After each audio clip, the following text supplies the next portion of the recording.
Hey coin collectors, it's DC on the Big D, and it's the 1976 Kennedy half dollar. The United States Mint put it out in 5 different versions.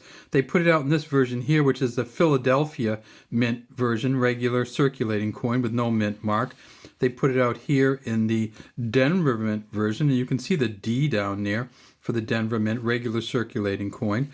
They put it out in a San Francisco Mint coin, which is a clad half dollar, and you can see that it has the copper center. It's a proof coin, but it's a clad proof coin. They put it out in a special set, which is this one here, a 3-coin special set, which comes in these plastic things. It has the Bicentennial Eisenhower dollar, the Bicentennial half, and a Bicentennial quarter. If we tip this up, you can see that this is a specialty set silver half dollar, and they also put the silver half dollar out in a regular strike silver half dollar, so it doesn't have quite the quality to it. So we're going to go through all of those different half dollars and try to figure out which ones are worth money and which ones are just going to be regular 50-cent pieces. Let's start with this one from the Philadelphia Mint. And when we want to look at the Philadelphia Mint, we just look right down here in the half dollar, right above the dot between the 1776 and 1976. There'll be a mint mark there if it's not Philadelphia. If it's Philadelphia, no mint mark. See Kennedy facing to the left and God underneath. We trust here. If we tip it way up, we see a G and an R there for Gilroy Roberts, the engraver of this coin. And then down here at the bottom, it says 1776 to 1976.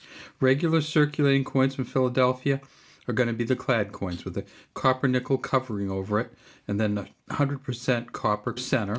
And then on the back, we see the difference in the half dollars. So in 1976, they went to this half dollar. It says United States of America at the top.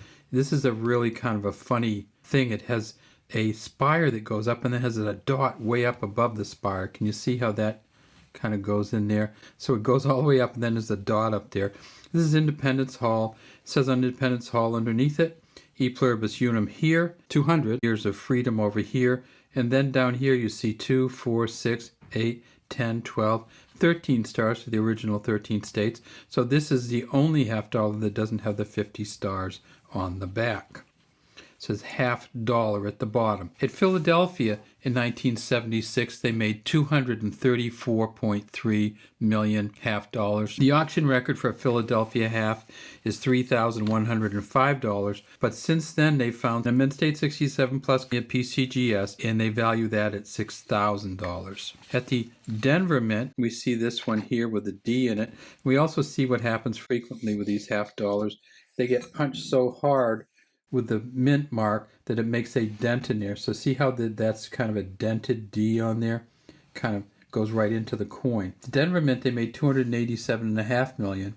The auction record is $4,406, but those have gone down in price. As of right now, they've graded one Mint State 67 plus at PCGS, and they value that at $2,300.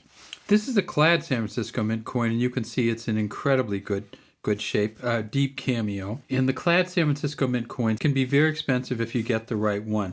Currently, they've found 429 proof 70 deep cameos, and those are worth about $475 each. The auction record for proof 70 from San Francisco is from 2008, when somebody paid $5,175 for it. They also have the regular strike silver coins from the San Francisco Mint, and those are where the huge money is. So if you can get this coin in a silver version, which is 80% silver, 20% copper on the outside, and 79% copper, 21% silver on the inside.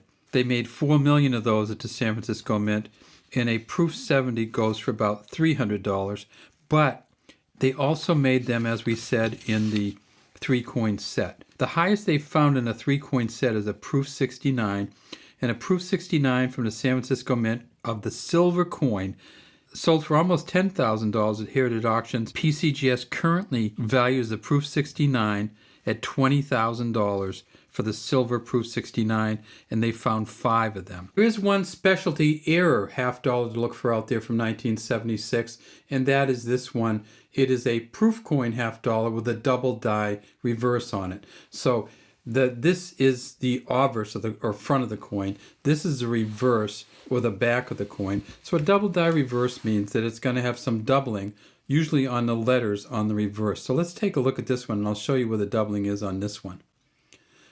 So if you look at the O there, at the very top of the O, you can see the 2 different lines, and you can see a little bit on the top of the A there. Kind of goes away by the time it hits the M, so there's not much doubling here. And then if we go over to the S, you see that's not really there. And the other thing that's really fun on these coins we talked about earlier is that little dot at the top between the E and States. And it's the pinnacle of Independence Hall, but it goes up and then they put a little dot on the very top of it. It's a very interesting way to set up the coin. If you do see one of these, does have the doubling here in the O and the F, you're probably talking, in a proof 69 like this one, you may be talking about $1,500 or $2,000. All right, let's get back to our coins. Now, there's a really weird and interesting thing that happened in 1976 with the Bicentennial $50, and that is they started putting them out in 1975. So if you get a 1975 mint set, and you can see that this one here is from the Philadelphia mint with the blue lining on it.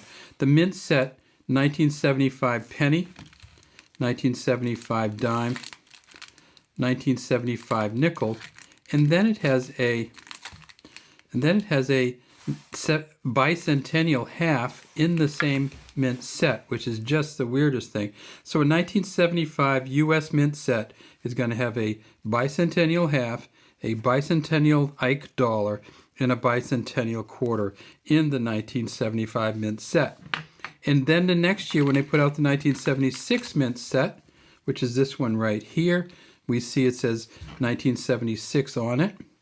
They put the bicentennial halves in that mint set also. So the quarter, the Ike, and the Kennedy half, and this is the Denver mint one, with a 76 penny, 76 dime, and 76 nickel. So you can get a 1975 Kennedy half dollar, but it says 1976 on it, and it came out in the 1975 mint set. So we can prove that this one was made in 1975. However, it says 1976 on it, or 1776 to 1976 on it. It's not dated 1975, but it was made in 1975, and it turns out that many of the halves were made in 1975. They made probably 60% or more of the bicentennial halves in 1975, and then put them out into general circulation in 1976. All right, well, that's all we have today from Big D Coins. Look for all of these halves out there. The San Francisco clad and the San Francisco silver regular strike, the Philadelphia coin, the San Francisco special set silver coin, and the Denver Mint regular circulating coin. Have a great day from Big D Coins.